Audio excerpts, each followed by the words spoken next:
missing someone. Without you. So, tayo ay ngayon nasa DLTV terminal. Kasi, spontaneous plan with my sister. Kami ay magka-canyon ko. Ayan. So, wala akong makeup, no? 4 AM ngayon. And hinihintay ko siya kasi na-separate kami dahil sa nag-move in kami. Ito na siya. Tagal naman. Okay. Grabe ang dilim. So, dito na tayo sa bus. Waiting for departure. Pinukunin yung bus. Nawala pa siya.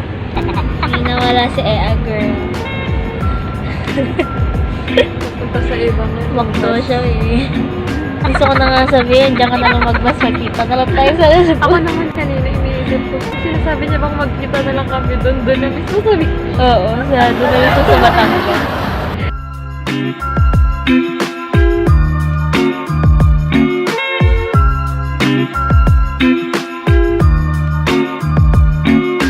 So, nasa Nasugbu, Batangas na tayo. And riding tricycle on the way to Canyon Cove.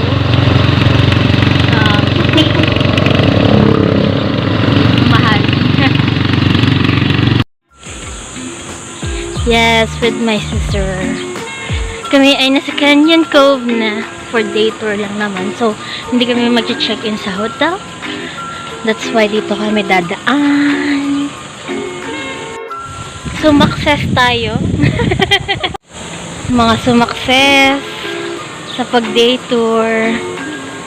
Yes, may mga sumakses. So, tayo ngayon ay nasa Canyon Cove na. Meron na kaming cabana. So, waiting for my sister. She's changing her outfit. Swimsuit rather. And, ako kasi biglang may tumawag na interviewer for my internship. So, kaloka. Feeling ko naririnig niya yung yung sea, the sound of the ocean. So, papakita ko sa inyo ang dagat.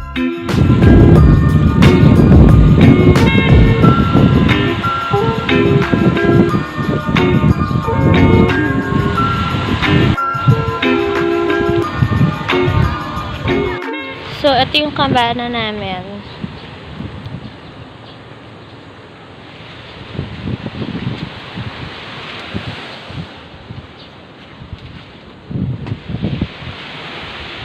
Yeah. So, hey, 12 o'clock na. There's no people here in the beach. Nagla-lunch sila. So, now it's our time to swim. Diba? Pak! Sobrang Latina. Ang init! Woo! Ang init ng sand. Pero sige, ilaban natin. Binayaran natin to. Yes! Come on, let's go! Woo! So, ayan. Ito po ay ang West Philippine Sea. Ay, West China Sea. South China Sea. Kami po ay nasakop na. Kung nakikita nyo po yun, Maribeles. Maribeles Bataan. Agad. Ganun po kalapit. May malaking tae din kung lumuluto. Eh, grabe ka naman sa ano natin. Malaking tae. Ayun po. Ay, hindi ko lang alam kung nakikita nyo. Wait lang nga. Hindi ko rin nakita. Tama na. So, we're done swimming. Pause muna. So, we're going to eat dito sa mga many restaurants na nandito.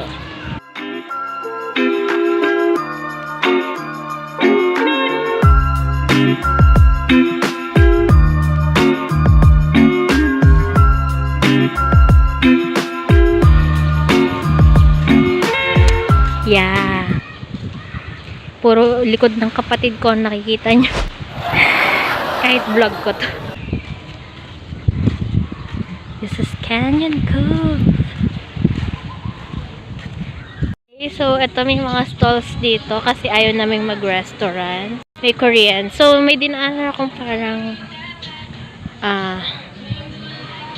Naanan akong parang bar doon. So, we're gonna order something. Sushi!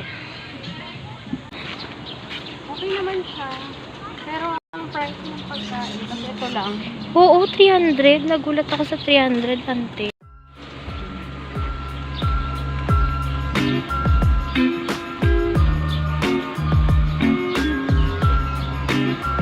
Tare, oh. Okay. Binibidyoan ko yung krimen mo.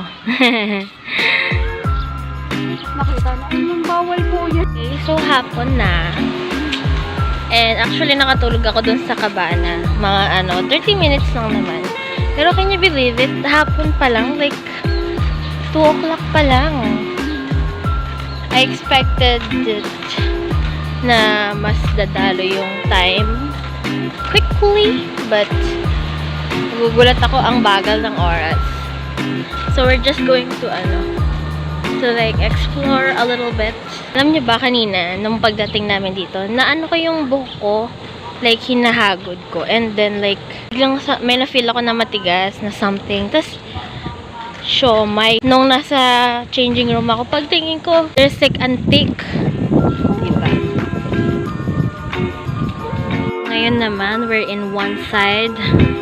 So, andun yung mga cabanas namin while nandito kami sa dulo. And nandito meron silang parang pa-events place. So right now, no one's using it. And actually, malawak pa yung parang beach part niya. Kasi meron pa here sa side. And there's like a boat over here. Ferry. That's our yacht actually. No! Dumadaong lang siya here sometimes. Actually, yan yung ginamit namin para pumunta dito. Yes. Ako sabi ko yung dito dumadaong helicopter ni Daddy. Yeah, of course. The helipad. Ayan, so nag-stay muna kami here. Naantok ako.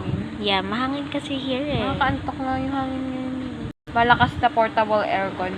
Yeah. Anyways, ito yung binibigay sa amin as day tour. So, kami lang yung may ganito dito. Kami nga lang ata yung day tour guest. Hindi, meron ka. Ayan. So, now that we're done exploring a little bit, kami babalik sa cabana to swim for the final time. And then, maligo. And then, siguro bibili kami ng cocktail to finish up the day. Tapos, text ko na yung aming sundo. Hindi, yung tricycle driver namin. Kasi may lang tricycle terminal kasi dito. Nadadaling kami sa terminal ng bus. Diba? Ni-research talaga namin kung paano pumunta dito.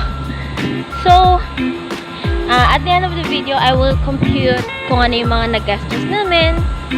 So, if you are interested and talagang budget friendly ka, kami syempre mga hampas lupa lang kami, so talagang budget friendly talaga kami, I would recommend this experience. Sulit naman siya for me. So, yeah. Okay, so we're at the beach for the sake of the vlog. Dali natin. Aircon lang kami, malamig sa ilalim. Yeah. Woo! Fish! Tapos biglang gumanon, no? Yes!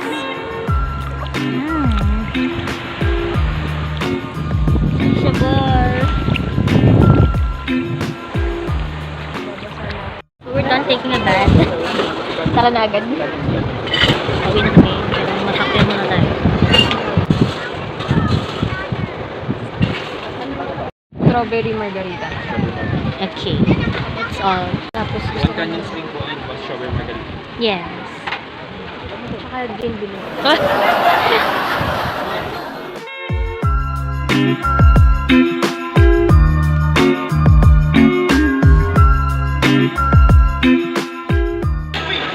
So, nandito kami ngayon. Just waiting for our checkout and also for our tricycle driver to arrive. Because, tinawag na lang namin siya and via cellphone since wala namang service or kahit anong terminal here, we ask for his number and babayaran na lang namin siya to get back to the terminal ng bus. Ayan. Sa kami, pero kasi may sunset. Ewan ko kung kita nyo. Ayun. So, paano? Tabangan ba natin? Sige, wag na. Sunset lang naman.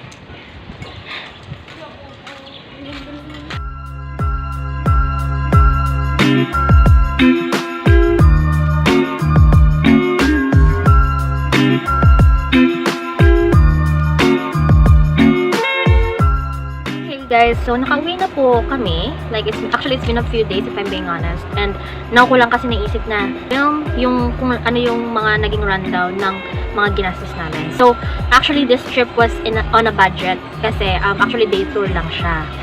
Hindi kami nag-stay na hindi ko naman film ganyan. So, umalis talaga kami for just that day lang din. Actually, ang buong nagastos ko individually is 2,000.